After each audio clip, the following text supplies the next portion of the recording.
వి gold trusted gold buyers తాకట్టులో ఉన్న బంగారాన్ని విడిపించి ఈ రోజు ఉన్న మార్కెట్ ధరకే కొనబడును. మరిన్ని వివరాలకు సంప్రదించండి 7710 కలియుగ వైకుంఠ వాసుడి వైభవాన్ని ఖ్యాతిని ప్రపంచవ్యాప్తంగా చాటి చెప్పేందుకు సనాతన ధర్మాన్ని తెలియజేసేందుకు టీటీడీ అనేక కార్యక్రమాలు చేపడుతూ ఉంటుంది. అందులోనే కళ్యాణోత్సవం సేవ కూడా దేశ విదేశాల్లో భక్తుల కోరిక మేరకు దాతల సహాయార్థం ఈ యొక్క కార్యక్రమం కూడా నిర్వహిస్తూ ఉంటారు. ఏదైతే ఈ కళ్యాణోత్సవ సేవలు దేశ విదేశాల్లో నిర్వహించే తరుణంలో ఏదైతే టీటీడీ చెందినటువంటి అర్చకులు కొంతమంది ఈ కళ్యాణోత్సవం తర్వాత ఏదైతే దాతల సహాయంతో చేసేటువంటి ఈ కార్యక్రమంలో ఆ దాతల వద్ద నుంచి అధిక మొత్తంలో సంభావన పేరుతో ఒత్తిడితోటి వాళ్ళ వద్ద వసూలు చేసినట్టు గతంలో 2022లో ఈ యొక్క అభియోగం కంప్లైంట్ రావడం జరిగింది టీటీడీకి. అయితే దీని మీద 2023లో నామమాత్రపు చర్యలుగా తీసుకొని కంటి తుడుపు చర్యగానే టీటీడీ వారి పట్ల వ్యవహరించిందని చెప్పొచ్చు. అయితే తదనంతరం తిరిగి ఇప్పుడు ఏదైతే టీటీడీ బోర్డు మెంబర్గా ఉన్నటువంటి భానుప్రకాష్ రెడ్డి ఈ యొక్క వివాదంపై మరోసారి తెర మీదకి తేవడం జరిగింది.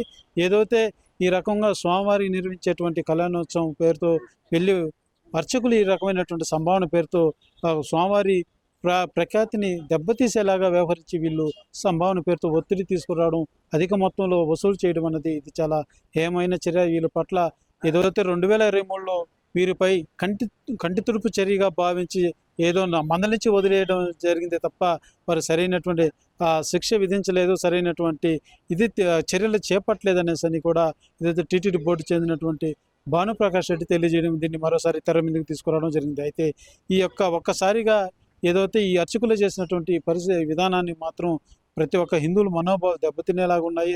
ప్రతి ఒక్క స్వామివారి భక్తులు కూడా కలిచివేసేలాగా చేయడం ఇది కరెక్ట్ అయింది కాదు. అర్చకుల మీద ఏదైతే ఏవో స్థాయి అధికారి మీద కూడా కఠిన చర్యలు చేపట్టాలనేసి కూడా ప్రతి భక్తుడు, అదేవిధంగా హిందూ సంఘాలు కూడా ముక్తఖండంతో ఖండిస్తున్నటువంటి పరిస్థితి. ఏదైతే ఈ అర్చకులు నిర్వహించినటువంటి చర్యల పట్ల ఏదైతే సనాతన ధర్మం ఏదో స్వామివారి ఖ్యాతిని పెంపొందించే విధంగా చేసేటువంటి కార్యక్రమాల్లో ఇలాంటి చర్యలకు అర్చకులు పాల్పడడం అనేది నిజంగా ఇది ఏమైనా చర్యనే భావించాల్సి ఉంటుంది.